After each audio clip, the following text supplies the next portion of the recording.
It is a pleasure to be joining you, of course, in this wonderful hall, in this cycle of the World Government Summit 2024, with my esteemed speakers, whom I am nothing but a match in the solar system of their knowledge on a very important subject, may I say. There is infrastructure, and there is quality infrastructure. And with your permission, I'm very much a believer and in love in the term simplification. To turn something, maybe a term that is so academic, into something the majority could understand. So let's start with a quote.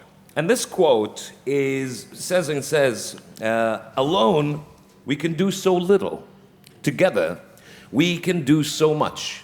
Those words were said by someone called Helen Keller, if anyone heard of her. Now, the words seem so simple, but there's a difference between those who hear the words and those who listen and ponder the meaning. Helen Keller is an American author and political activist who was born in 1880, and when she finished 19 months old of her age, she was diagnosed with an illness that made her deaf and blind. But she was the first to acquire a bachelor degree in arts by the help of her teacher. Thus comes the understanding of that saying. So what is quality infrastructure?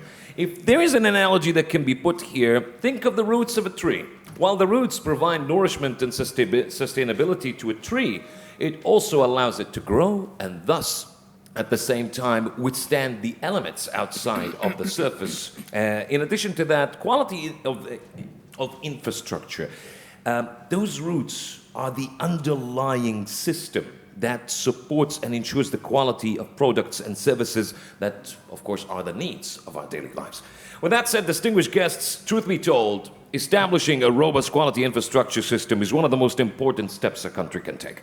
And with this session, we are bringing together experts, as you can see, from the public and private sectors to discuss the importance and impacts of QI development and to elaborate on key findings of the index and debate its application to inform policy making and ultimately improve the contribution to QI and to the SDG of industrial sustainability developments.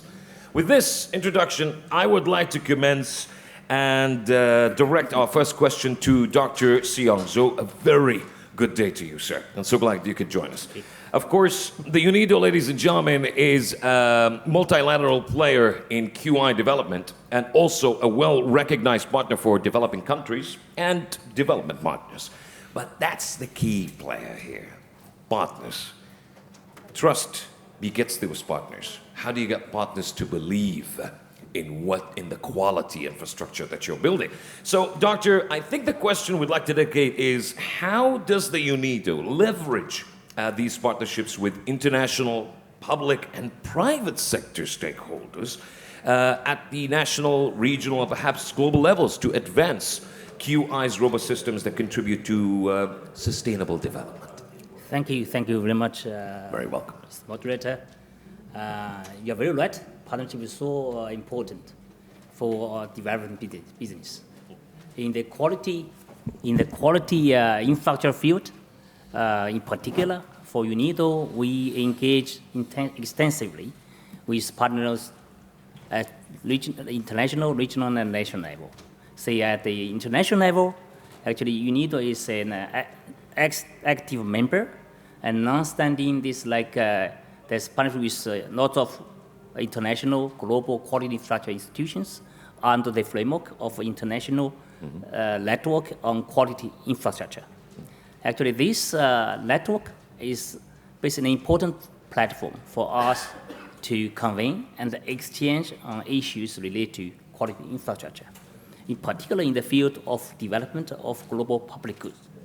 So such as analytical tools, methodologies, and learning materials and the publications related to quality infrastructure to ensure compliance of international best practice.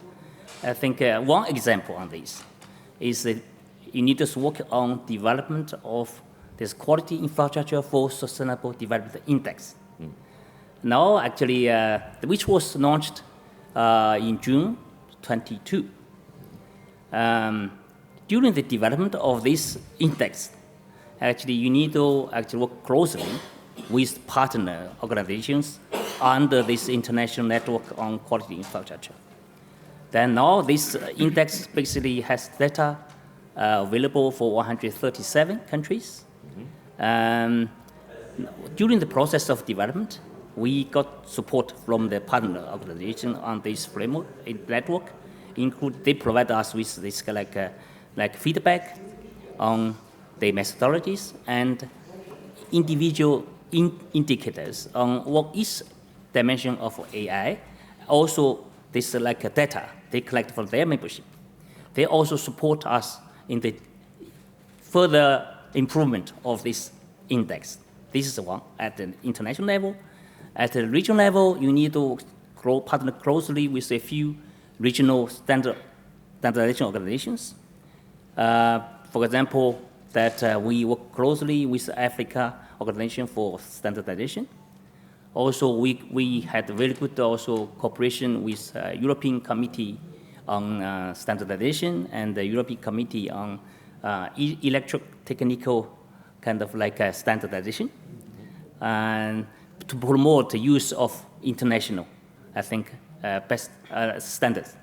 At the national level, we stress the importance of engagement with broad, this kind of like, partner players in the ecosystem of quality infrastructure, with the government agencies and ministries at all stages, from the policy advice, from also governance, and to also strengthen the quality infrastructure institutions and conformity of services, assessment services. We also support, I think, the private sector, in particular SMEs and the Association of Industries, to meet this kind of requirement of international standards.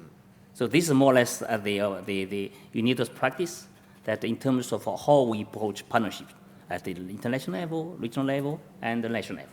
I can also tell there's a lot of inclusivity that you make sure that it always belongs in that practice. Yeah. It is key, nevertheless. I want to move on to Her Excellency Dr. Farah Az-Zar'ouni. It's a very wonderful pleasure to have you here with us.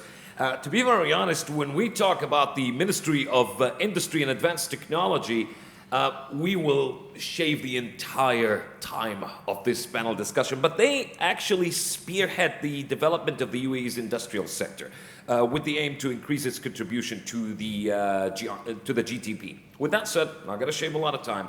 Doctor, could you help us know what role does QI play in achieving sustainable industrial development, and how can policymakers utilize the insights from this discussion to improve QI's contribution to, let's say, attracting more investments? Thank you so much, Yusuf. Very interesting question. Well, a robust quality infrastructures ensures that the element of, and the crucial elements, let's say, are in place.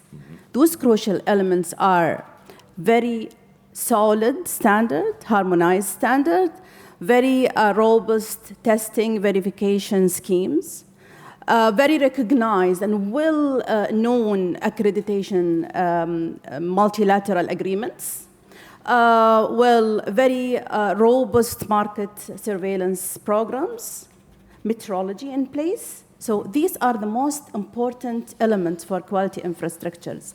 They will ensure that a nation can depend on them, making sure that they are eliminating, to some extent, the concerns that is related to economic, environment, or maybe other aspects, without undermining or underestimating the quality of the services. Personally, I believe that quality infrastructures is about stability, and this is a key element for investors.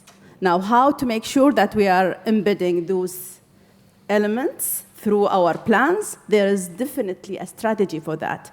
And we, through our industry, industrial, let's say, plan in the UAE, through MOIAT, we made sure that we are utilizing those strategies well. So we've started with making sure that the engagement is in place.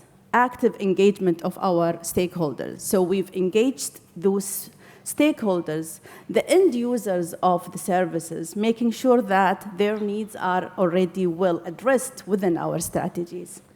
We made sure also that we have a very solid and very well-skilled resources. And resources, not only human resources, but also making sure that we invest well in innovation and R&D. And R&D, underline this, please, is a crucial element in any economic development or industrial development of any nation.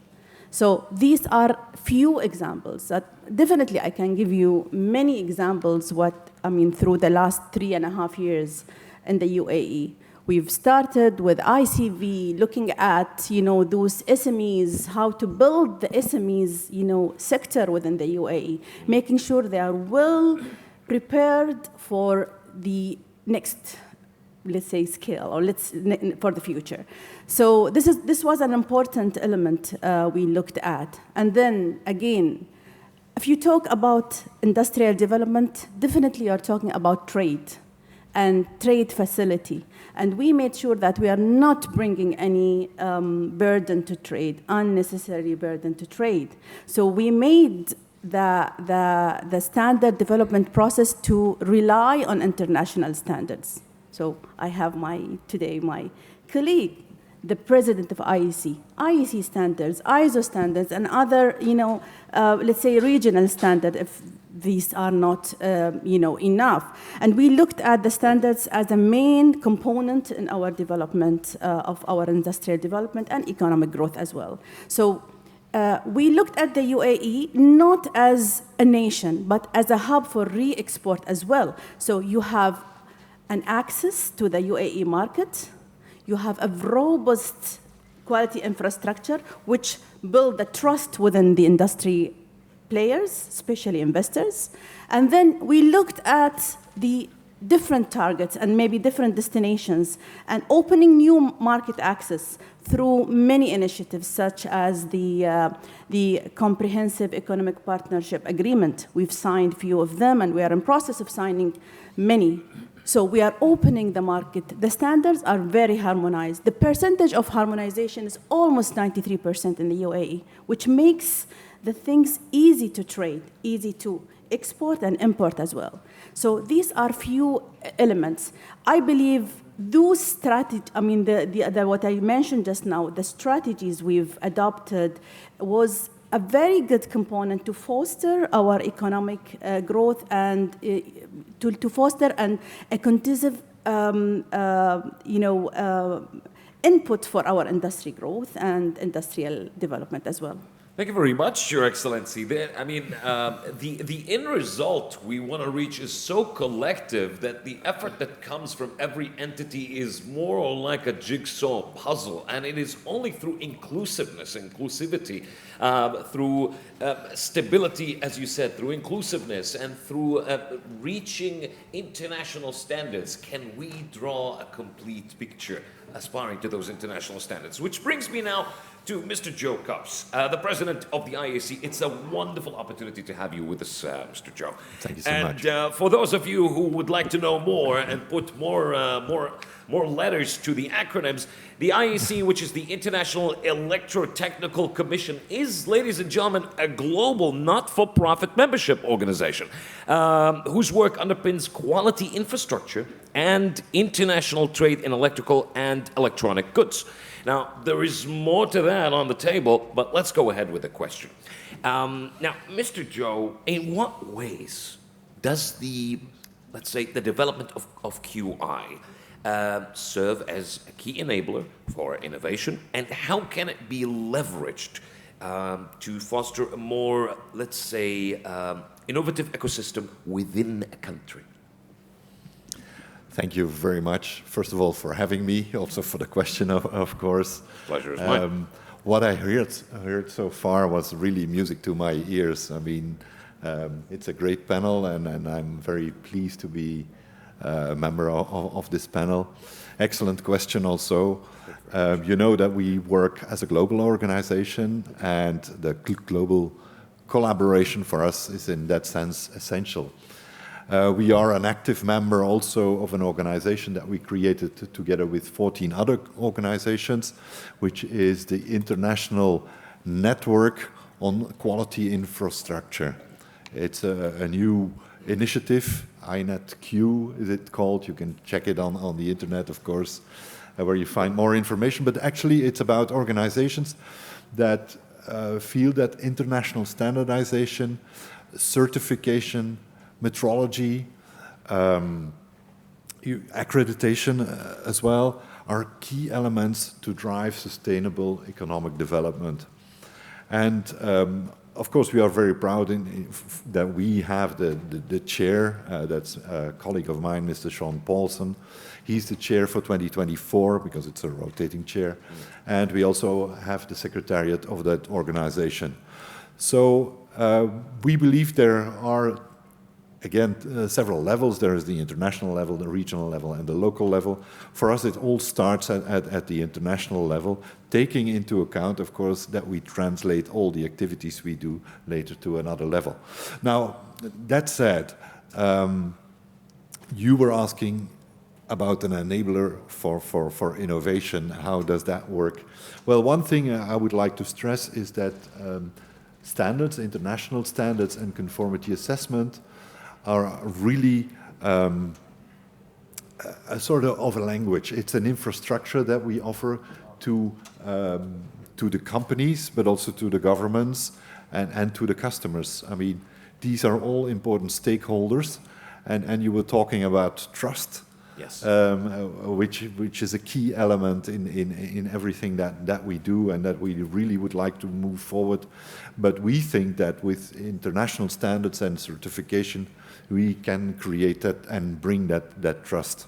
As an example of that, imagine you buy a product and what do you look at? You look at the certificate that is on that product. And that certificate is like a kind of a proof for the quality of a product. An authenticity certificate, yeah. Yes, it is. And of course, certificates adhere to different standards. But that, again, is all about quality. And this quality generates trust. And that's what I see as an enabler for innovation. Also, there's a way of speaking. I mean, if we all agree on specific standards, and that's what you have with international standards, you also get a kind of a common language which helps to create innovative services and products as well. So, again, I think the international level is needed to get this collaboration, because that was another element that was brought forward also by the gentleman from the World Development Bank in the previous session. This collaboration and partnership, he called it partnership, we call it collaboration, is really key for the future. We have that also in the strategy of the IEC. We have 3 pillars there. One is about electrification, which is key for us, because that's our DNA, basically. We do everything with all standards and certification related to electricity and electronics. The second one is sustainability. And the third one is indeed this collaboration, the trust and inclusiveness for the way ahead as we see it. I like how you refer to international standards as an international language that we should all speak to achieve collaboration. Mr. Joe, we've had a nice friendly talk outside, and Mr. Joe, I want to say this not only in front of the folks here, but you do bring a lot to the table, so thank you very much for that. I want to move on, and it is my pleasure to welcome Mr. Rami Zaki. A very good morning to you, sir. And it's a pleasure to have you here. Now, la amrun alayk, we never command you, but make sure the microphone is close so we can hear your lovely voice.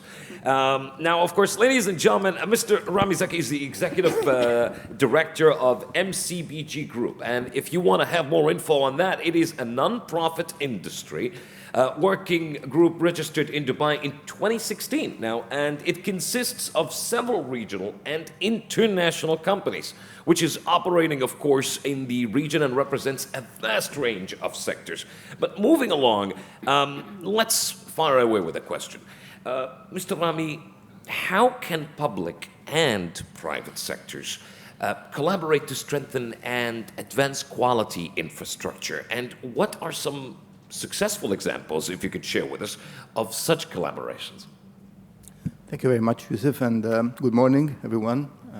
Thank you, fellow panelists. I think there was consistently this morning the theme of trust came to the fore, right? But I think to your question, to drive quality infrastructure, I think we're looking at two things that the private sector and the public sector can do together. First is trust, and that was said, and I'm going to repeat it again, and interdependency. And let me explain why I think those two vectors are so crucial. Maybe a little story. When I came to Dubai 10 years ago from Brussels, I moved here from Brussels, I was immediately struck by the fact by how different the process of creating regulations in this country, in this part of the world, was different from, say, what I have been used to in the European sphere in Brussels. Okay, it was, I mean, I would say it was not optimal.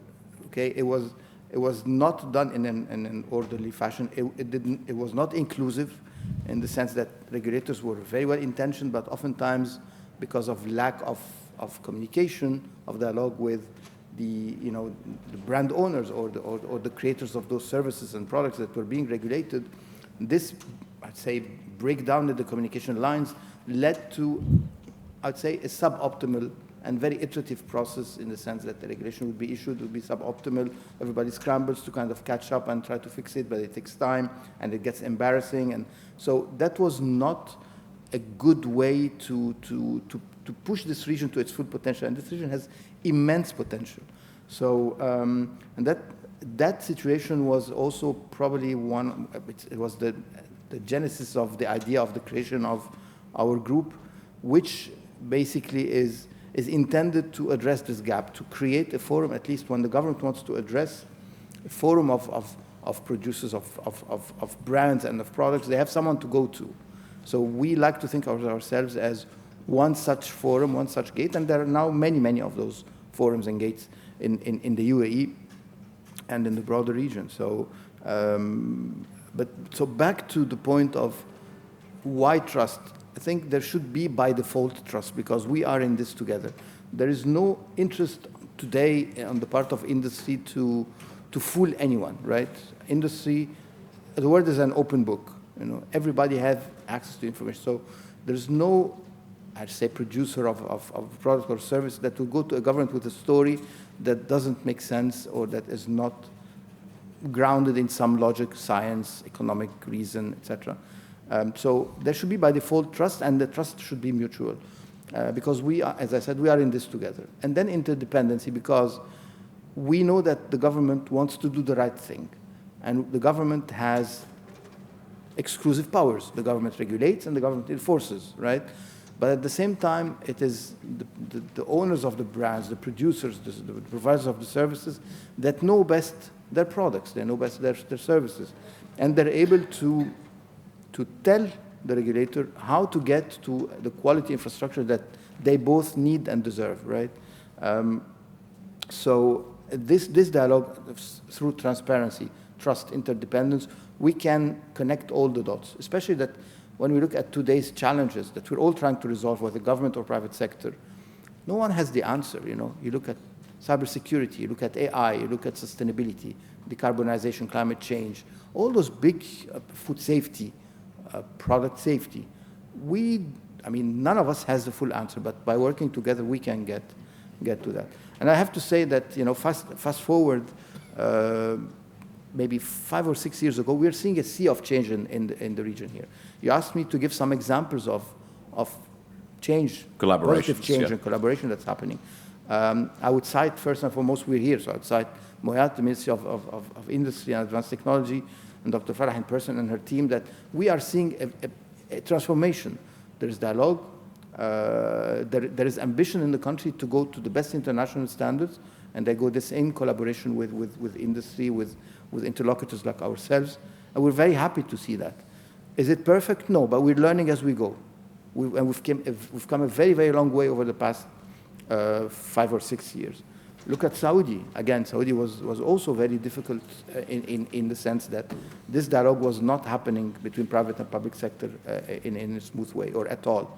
But now you go to Saudi, everything is published, all the draft regulations are published on a portal, Istitla, which is Arabic for surveying or polling. And it's out there for consultation for everyone to provide their input. Again, great step. We're very proud to probably have been the first private body to sign a memorandum of understanding with the GSO, the Gulf Standards Organization, again to promote this dialogue. So I hope I've covered the question, but again, I think trust and interdependence and complementarity are key elements for the private and public sector to get to quality infrastructure together. Thank you very much, Mr. Rami.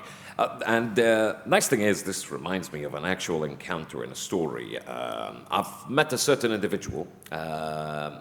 They've taken a certain career path in life. They're from South Africa, and they've quite established themselves in the country over the past 12 years. But what he said to me, and I quote unquote, that, you know, back in the day, you see a lot of these terms in the movies. The American dream.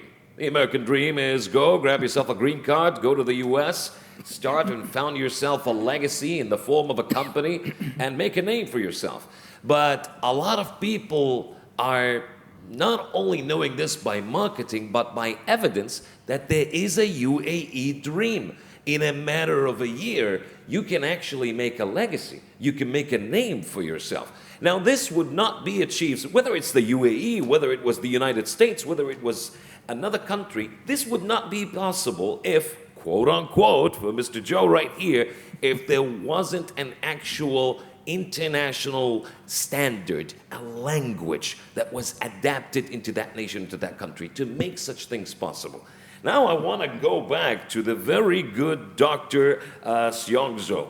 Here's another question for you, Doctor. Let's tackle the term sustainable development.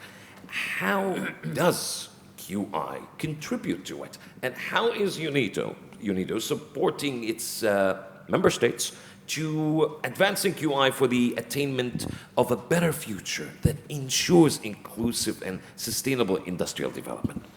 Thank you very much again for this very good question. To us, sustainable development, this is a global language now. Now it has 3 dimensions. Being economic, sustainable, then social, and environmental. So for quality infrastructure, I think this basically contributes to these 3 dimensions of sustainable development. When we talk about basically like economic sustainable development, this concerns this kind of prosperity of economic growth. I think through quality infrastructure, of course, you will gain this kind of access to regional, global market. You will ensure that you get some kind of like income through this trade.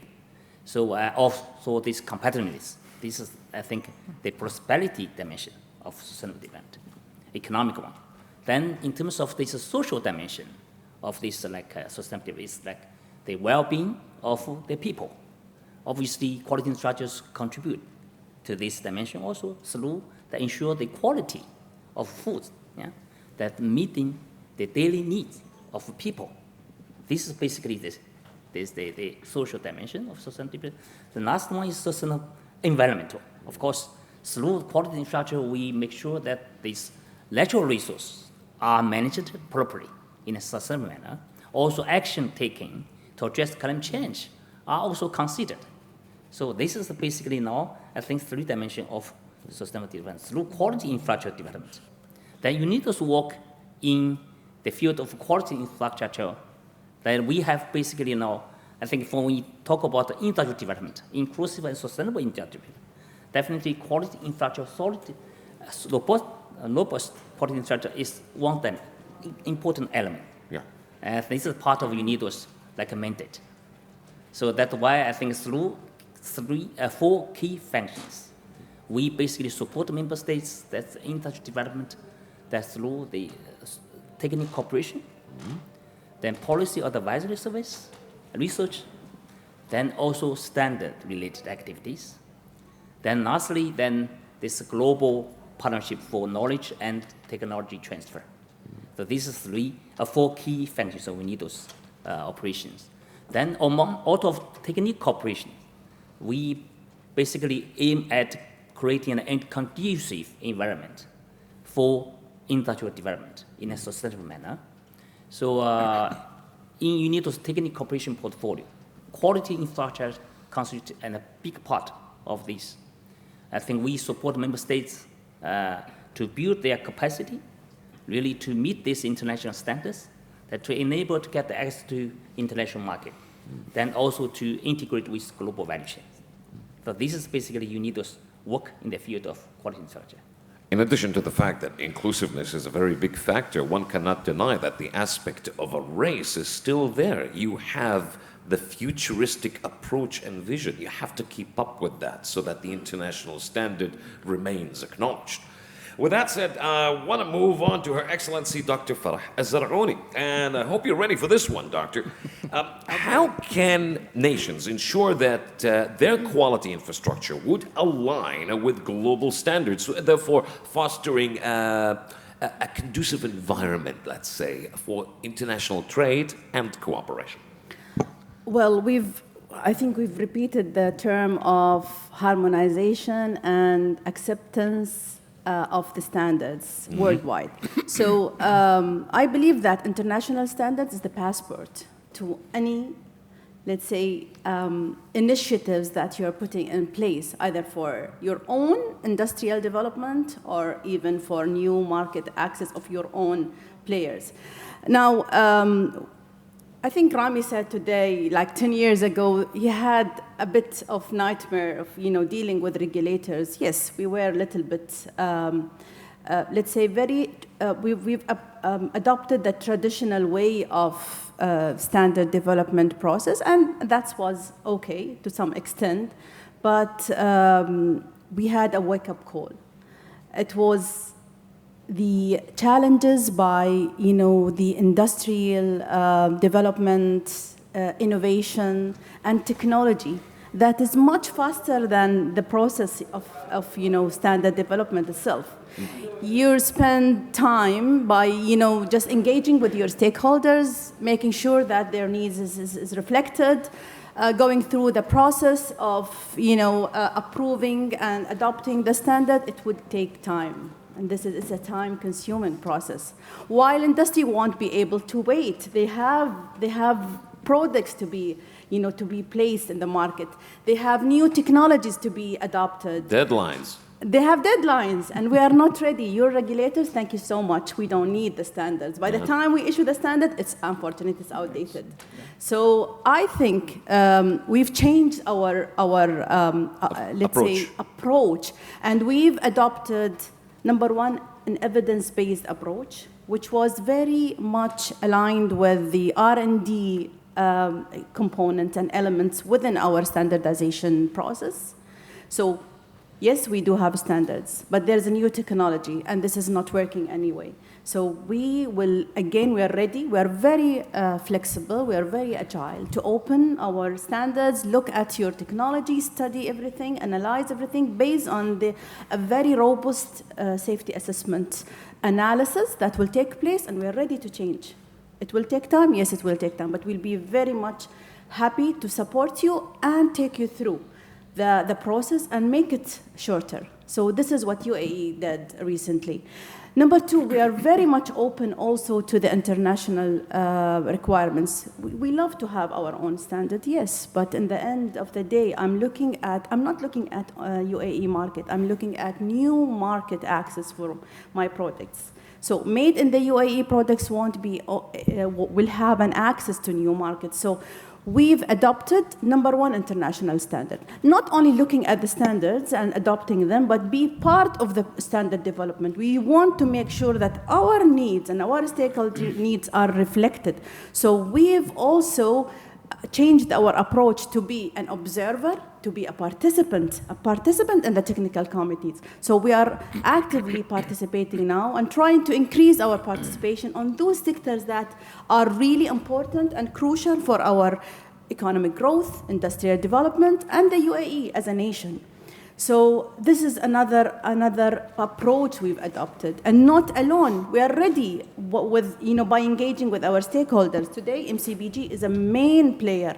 Now, one member of the MCBG is, I don't want to mention, but it's Procter & Gamble. Procter & Gamble now is leading the cosmetic and personal care product technical committee. It didn't happen, not in the GCC at all.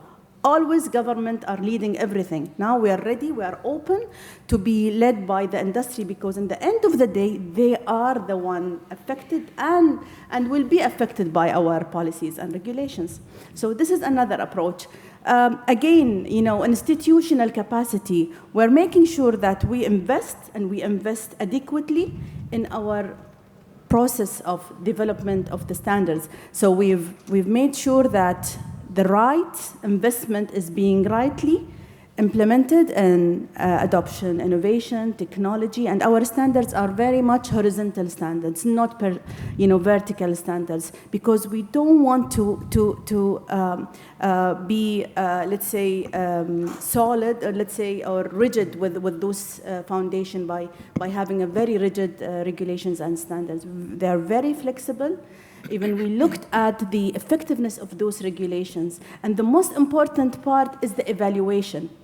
Our role as a regulator is not only with bringing the standards. We can bring many standards. It's not about numbers. It's not about quantity. It's about quality. So what we did, we looked at the standards and regulations, and we're very much ready to withdraw any standards or regulation if they are not fitting, if they are not really helping our end users.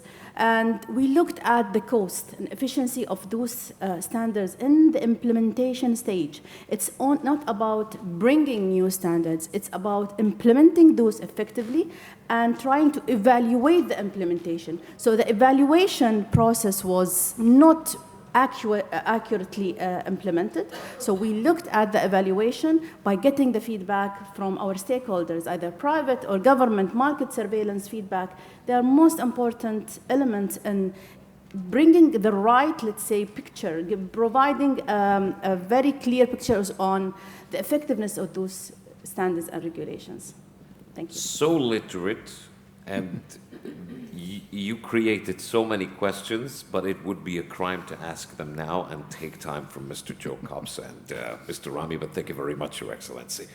Mr. Joe, now, what role do standards, let's say, conformity assessment schemes and oversight, what role do they play in ensuring that products and services meet internationally recognized levels of quality? And perhaps could you help us in telling us how does this impact international trade as well?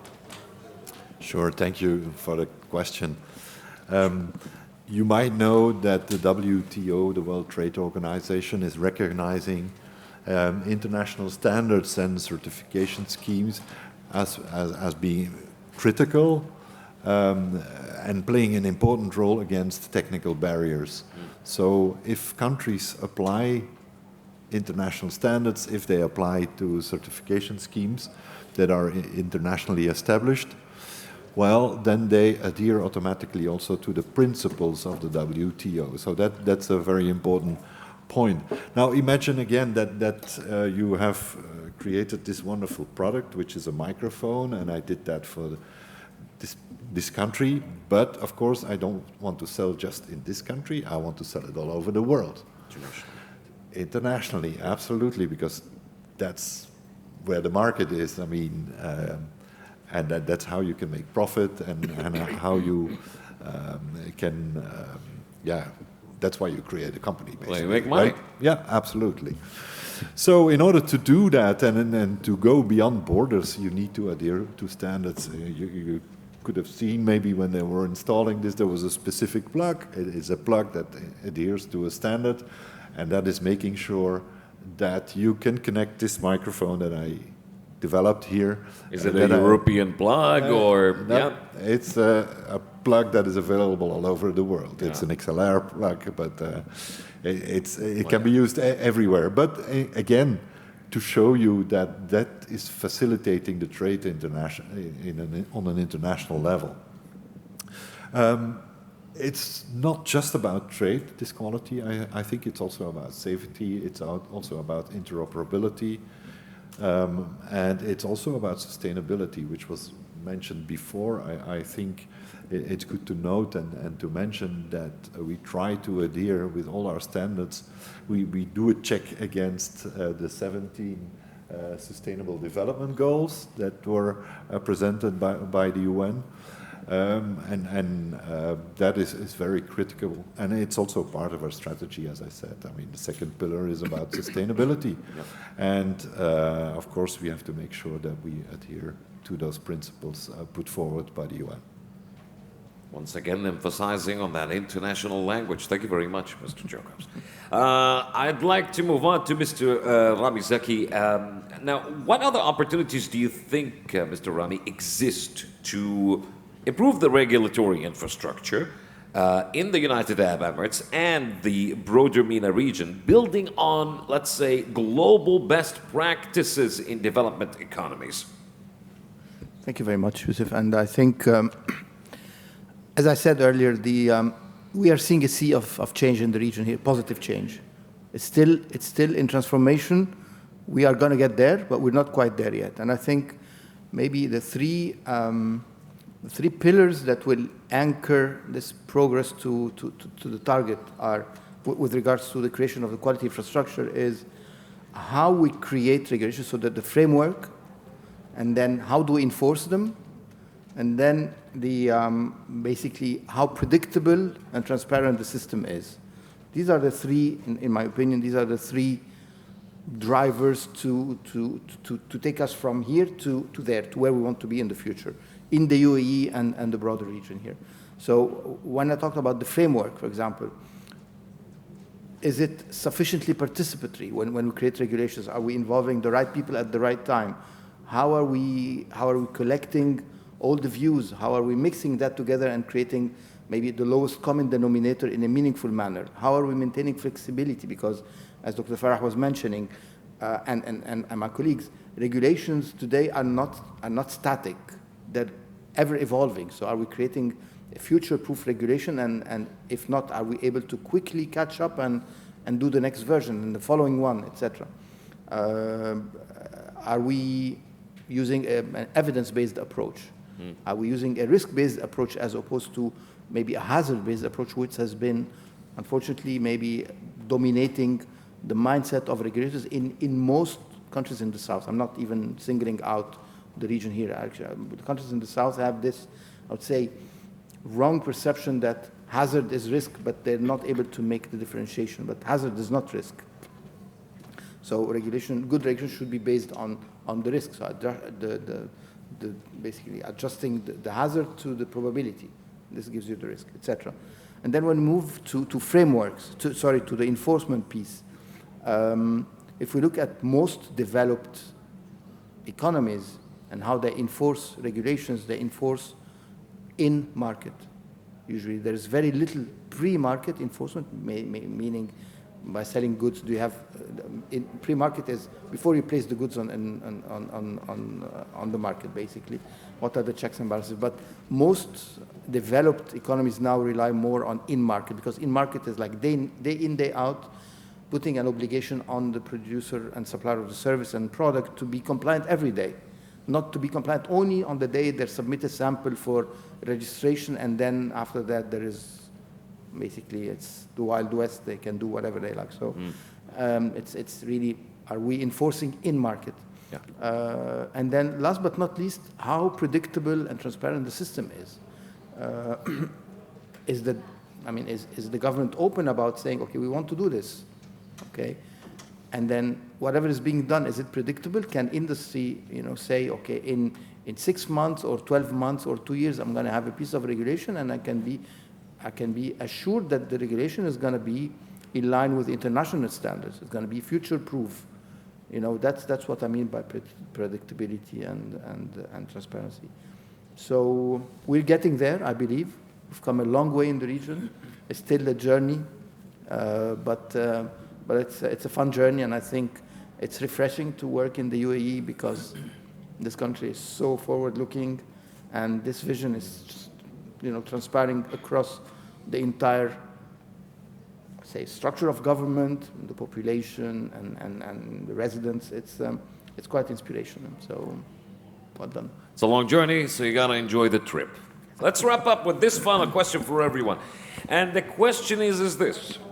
Are there any notable challenges or obstacles in developing quality infrastructure, and what strategies can be employed to overcome them? Starting with our good doctor, Dr. Xu. Thank you again for this question. To UNIDO, I think since UNIDO's mandate is support inclusive sustainable industry development in developing countries and the economies in transition. Now, for the quality infrastructure business, I think as we see that there are basically two types of obstacles for developing countries and the emerging economies. Firstly, regarding basically this group of countries' participation in the development of standard. I already mentioned by Her Excellency about the UAE's kind of like participation in the development of international standard. We see that in particular in the mega trend of green transition and digital transformation. Now, which impact industrial sectors greatly. But with the development of standards for green and digital, basically there are many challenges for developing countries' participation in this debate or discussion of these standards. So you need to help them, to support them, that through some capacity building programs, that to encourage them to join this debate, to be part of the game from the beginning. Then another type of obstacles concerning their compliance, in particular in the digital era, because most of the developing countries now are not yet in the stage of basically modernization of their quality infrastructure through modernization of ICTs, infrastructure, and so on and so forth. Now we need also put in place some kind of tailor-made also the assistance to them to help their quality professionals to reskill, upskill, then to really to adapt to the change of this digital transformation. Thank you. Thank you very much, Doctor. What about you, Your Excellency? What answer Well, might you have? there is a laundry list of challenges, but let's say we've been across a few of them. But the one that I personally believe is a challenge to the quality infrastructure is that the quality infrastructure is not a singular entity project. It's not. It's everyone's responsibility. Understanding the inclusivity of this concept and the responsibility of engaging the right stakeholders within the process of developing different components of quality infrastructure is everyone's responsibility. And I think we've tackled that through the right engagement of stakeholders. Our new approach to engage different stakeholders and looking at the SMEs, especially those small, let's say, sector, but play a vital role in the implementation stage. We don't want to fail with our regulation. We want to have a very effective regulations that suits everyone and serve everyone's needs. So I think we were right in the UAE to look and revisit our stakeholder list and make sure that the development of those regulations are adopting, let's say, the evidence-based approach, risk-based approach, including those rights, let's say, representative of stakeholders, making sure that this is everyone's responsibility. It's not, again, a singular entity responsibility. Thank you very much, Your Excellency. Well, Mr. Joe, what about your answer? A good question about those obstacles. Of course, we do see obstacles, and maybe one of the biggest obstacles for quality infrastructure is that if every country starts to do things on their own, so that there is a lack of harmonization, a lack of use of international standards. Again, this common language and this collaboration is key here to come to a quality infrastructure. One thing we often hear as well from regulators or governments from all over the world is that, yeah, we are lacking human resources, we are lacking the money to invest in quality infrastructures. But there again, I think a platform like the IEC or ITU or ISO, what we are offering is this global platform where you can participate easily without you having to invest in your own platform, right? And you can learn from countries and organizations, industry as well at the same time, all the stakeholders that participate in the work, so that you can come really to standards and certification schemes that are supported by all those stakeholders. Then again, of course, another obstacle, and that's something you see all the time and everywhere, I would say, is the resistance to change, and that is also true for industry. But what we try to do is working with the industry so that they are on board and that they also do see the importance of a quality infrastructure. Thank you very much, Mr. Joe Cops. Last and definitely not least, Mr. Rami, let's hear what you have to say about this. I'll be brief. I think I'm going to be talking about an opportunity in that space, which was also shared by Dr. Joe, talking about harmonization here, regional harmonization. It's difficult to talk about quality infrastructure without considering harmonization as really one of the key engines of that. If we do not harmonize, having local QI is only going to deliver so much upside, right? And we are working with a very live example. For example, in the wake of COP28, we have made public our ambition to become very active in the circular economy in the region here, right? Circular economy, for example, in the space of plastic waste, packaging, or tires, used tires or used batteries. Now, if we look even on this microcosm of the GCC countries, that's not a very big geography in the world, you know, it's only 6 countries. Within those 6 countries, there is so much divergence in the way they want to tackle. Everyone wants to tackle the problem. Everyone wants to go to circularity. But then when I look at what, not even the UAE, they have different emirates within the UAE are trying to do. And then when I look at the neighboring countries, the whole universe is so divergent. We're not able to meet at one point. And in fact, there is no operator, there is no company, no industry able to tailor-make solutions, different solutions for so many different scenarios.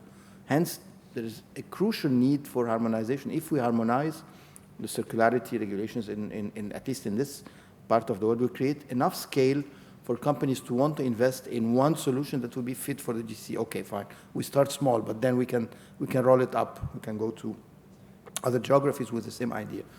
So harmonization, in my opinion, is one of, at least one of the big ambitions we look forward to participating in. Thank you very much for that answer, distinguished guests. This brings our panel discussion, quality infrastructure, to a close. It begs me the question of, I wonder if there is a certification to be taken at the end of this panel to add it into my resume. So much information to take and read from this panel discussion. Can we dedicate a round of applause to our distinguished speakers? Thank you very much.